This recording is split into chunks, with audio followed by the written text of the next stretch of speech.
Welcome to Down to the Root. I'm your host, Bethanie Jean, and today in studio we have Frank Zummo. Frank is a legendary drummer and has worked with some of the greatest musicians of our generation. Right now you're with Sum 41. Yeah?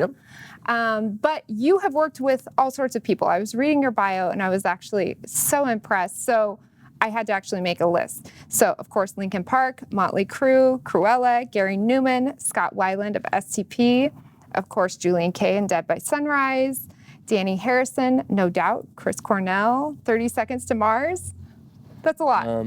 It's been a wild 16 years being in Los Angeles, and I've been so blessed to collaborate and work with so many artists that I look up to, that I'm inspired by.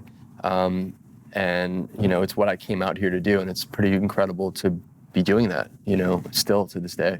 And I was reading you started drumming at age 3?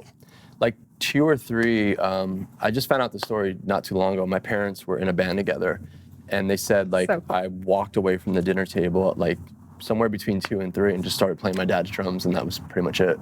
I love it. And at age 7, you won an award? I started going to, like, I was self-taught until about 6, and I went to, like, formal lessons, and they had competitions, and I think the age group was like 7 to 13 for that category, and my parents lied because I was only 6. So they snuck me into the 7s, and I wound up winning the whole thing. Like, wow! So I gotta post the video. It's pretty comical because I just have this giant drum set, long hair. The drums are bigger than me, and there's just a little kid making all this racket behind it. It's on VHS tape, so I gotta get that. Yeah, yes, you absolutely have to.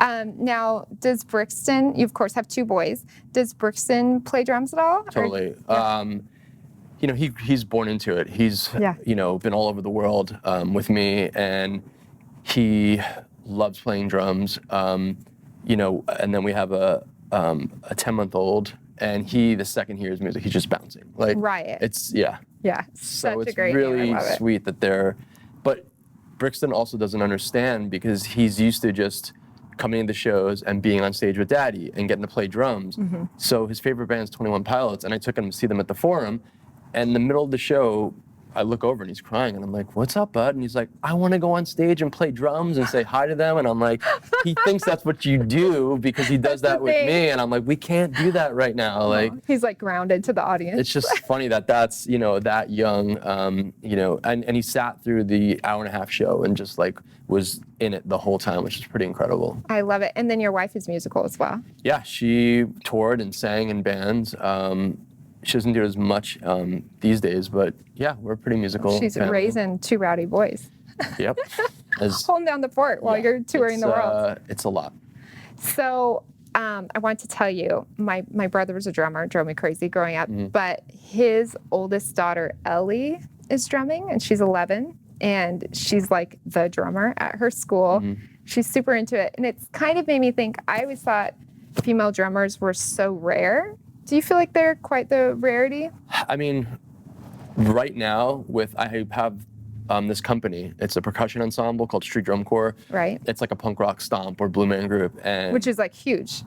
People love it. It's been so fun, and we have troops out playing from the LA County Fair residency to halftime shows for, you know, the teams here, and doing all the haunted Halloween events like Not Scary Farm and all that. And we actually today I have two out of the 3 drummers are females going out, and like this year we've had the most girl drummers, which is awesome. I'm trying to make like as many together because you don't see that often, like especially in all the different markets we're doing, and like there's definitely a rise of badass girl drummers, and I love it. You know, even with like the School of Rocks now, it's a very cool thing for kids. And I've actually been out touring when I have a break from Sum 41. I've been going out and doing like workshop hang motivational things with these young upcoming artists where I'll just give them the stage. Either young kid bands or drummers will get up, play. I'll go up, do my thing, hang, talk with the kids, and then I'll play and jam with all the kids at the end. And it's been like the coolest thing I've ever done, and just so fun to see all these young kids. You know, like we went out and did like all the morning news shows in San Diego, and I had a local drummer from the city there come and play and be on TV. And I was like, it's so cool to like help give them a little kickstart in their career. Like they're a hero now in their town. They just got to be on the news, morning news, and play the show and be part of all this stuff. Maybe since I've had kids, it's like I just look at all that in a different way now. But I feel like when we're given this spotlight and you have this many eyes on you and your career, like I want to use it as a positive thing. So I want to inspire the youth and give, upcoming musicians a chance, an opportunity. I think that's way more important than me posting political views and ranting on social media and that. Like I want to use it for something, positive like that. So it's been fun. Do you feel like prior to this kind of uprising of girl drummers, do you feel like there was a resistance to female drummers, or do you think there was maybe less of them because they were intimidated or they thought they need more physical strength? I mean, it does take some strength, I think, to be a drummer. I think it's always been there, but I think I'm seeing more and more now. Like there's a lot of even artists that are using all female bands. Yeah. Which is super rad. Like Prince did that a bunch. And it was just the most amazing musicians you've ever seen. And it was just him with just a bunch of girls just shredding on stage. And that's pretty awesome. I always think it's interesting when you see a female resistance, like push forward. I think of like Lita Ford and just try to like break through that. Definitely.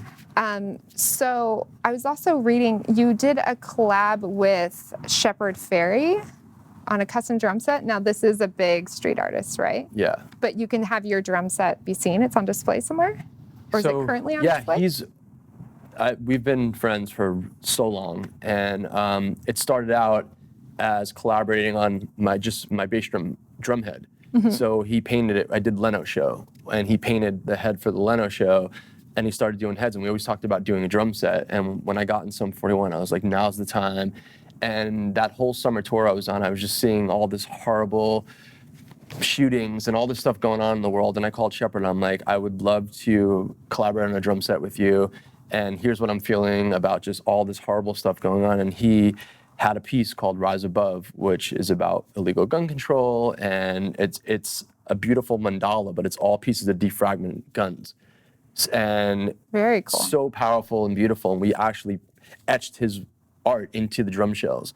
And I used that on our last album cycle in America. And when we were done touring, the Hard Rock in Vegas asked if they could display it. So Shepard and I went out there, we did a whole unveiling event. And it's like, when you walk through the front door, it's on a riser spinning. Still to this day, it's been out there for like a couple of years now. And then I played the Alternative Press Music Awards and I had a set of drums in the front of the stage.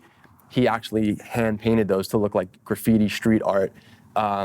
And those, the Rock and Roll Hall of Fame, because they're from Cleveland, they said, we'd love to display these. So those are displayed there.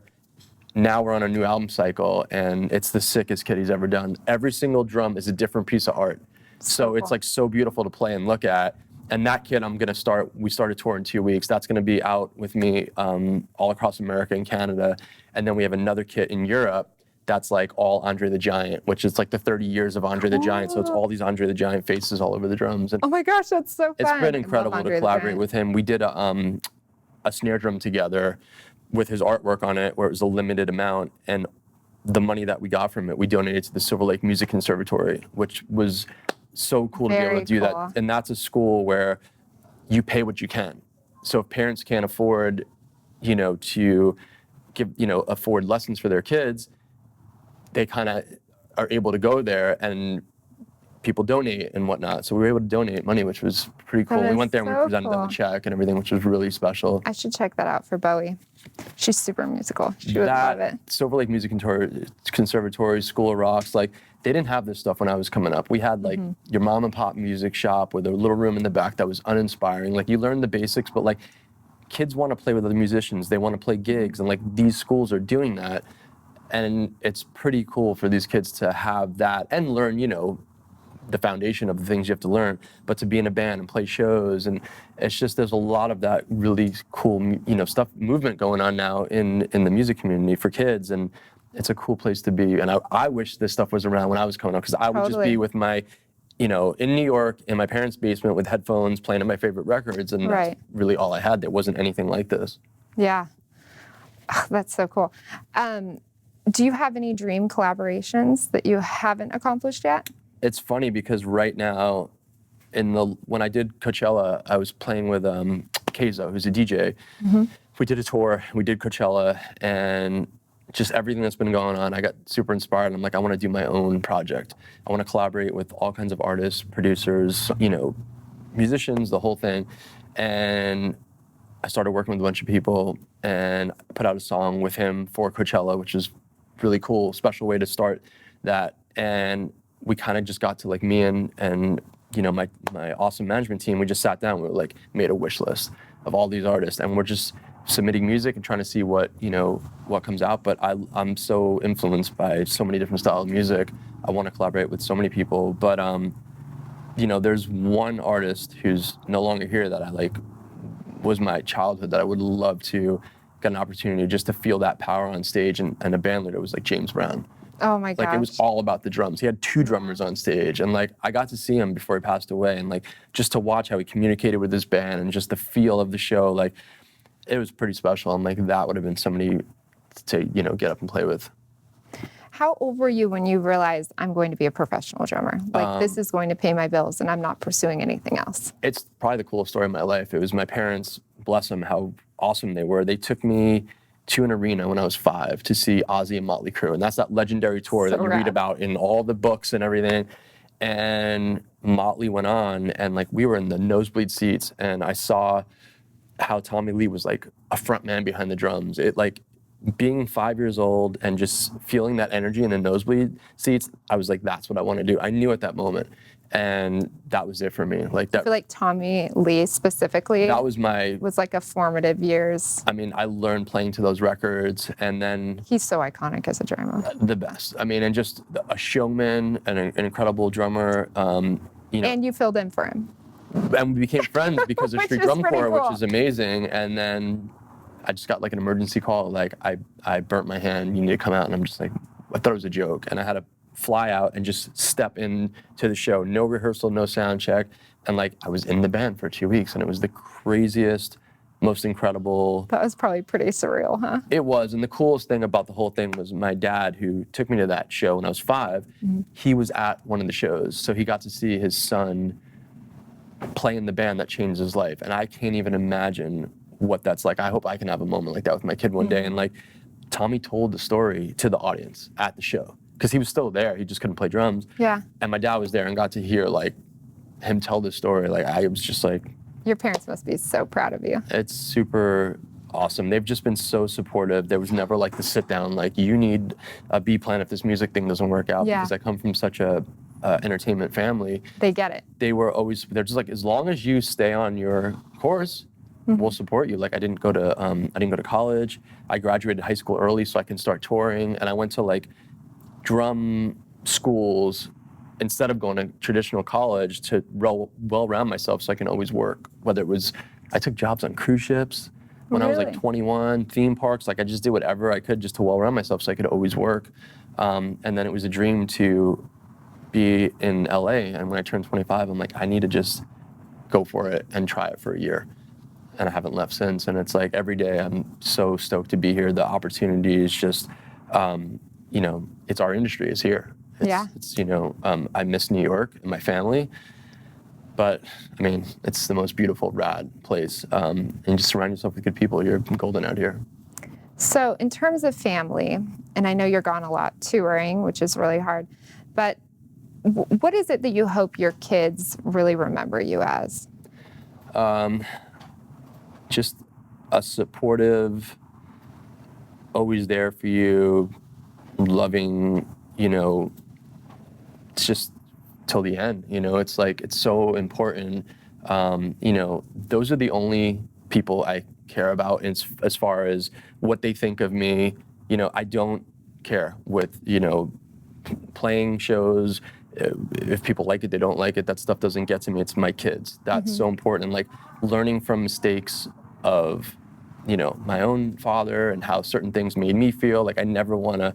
So I want to grow and learn from that to be even, better and not make those mistakes. And like, instead of dwelling, a lot of people dwell on like negative stuff in their life. It's like, okay, let's learn from this. Let's not make our children feel that way.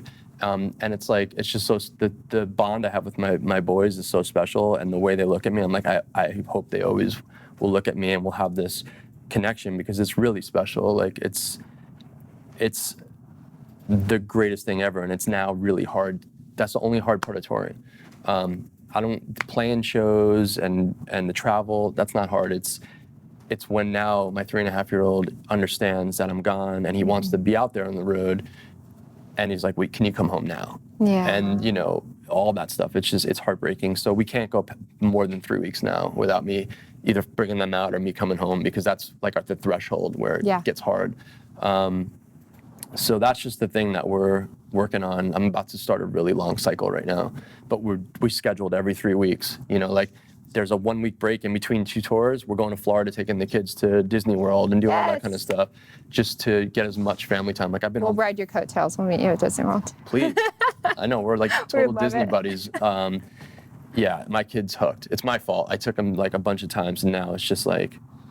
I might be going to Disneyland when I leave this interview right now. Go for it. We almost went last weekend, but we're going to Disney World for the first time for the kids. And the baby's never been yet, and he'll be, when we go, he'll just be 1, so it's like kind of perfect. He's so cute. Yeah. Wow. Well, what all do you have coming up? Sum 41 record came out this summer, so we are starting we've just been doing festivals since then around the world. We're starting the full world tour in America in 2 weeks, and that goes till November. Then we're going to Canada with The Offspring in November.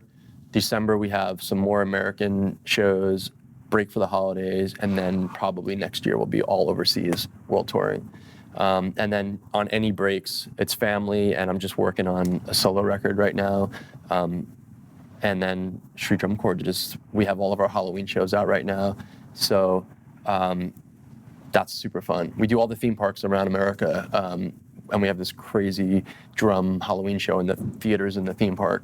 How many drummers are involved in? This year and last year have been our biggest years, and I want to say we have anywhere from like 30 to 50 drummers across America that are trained, that can go out and do the shows and stuff, that's one of the, cool. Like my happiest, thing is we're able to hire local talent and give these kids in these local communities a job playing drums. They get to, become rock stars in their towns and make good money playing. Like I didn't have these opportunities. I had crappy jobs when I was young. They get to play drums and do what they love. And it's really fun because I used to go out and train these kids and they'd be super timid, by day 1. And then by day 5 or 6, they're just smashing kegs with pipes and bats. And like just to see them come out of their shells was like, this before I had kids. I'm like, I feel like a dad right now. This is awesome. But that's been really, really cool. To be able to have that and to it's all about the youth. Yeah. It is. I mean, this is our, it's the future, and let's give rad opportunities to people that, and things that I didn't have, I feel like with every generation, we're kind of fine-tuning parenting and molding children, even in regards of pursuing arts and talents and things. So it's really cool that you're so passionate about it, and you're actually putting it to work, and you're, creating a place and a platform for kids. It's really I'm sure you can agree. I think parenting is like the hardest thing we can ever do in our life. It's just like it's not all Disneyland days. No, and you just. And even those are kind of hard sometimes. Sometimes, yeah. When it's like past, like last time we went, I just went alone with Brixton because my wife was like ready to pop with her second. So I took him. We did like a dude day at Disneyland, and he went so hard all day that it was 8 o'clock at night and he wanted to stay up for fireworks. So I'm like, let's do one more ride, then we'll get in line for the fireworks. He fell asleep on the teacup ride. We're ripping around and he's out. I have video of it. It's so, and I'm like, who falls asleep on it? But he went to that hard, and I carried him out, and the fireworks started. I woke him up and like, you want to see the fireworks? He's like, no. He's like, I'm too tired. I know, they're not built for that speed. No. Well, Frank, thank you so much for coming in today. This is awesome. Congrats on having the show. This is super rad. Thank you. I'm having the best time with it. I just have so many cool people.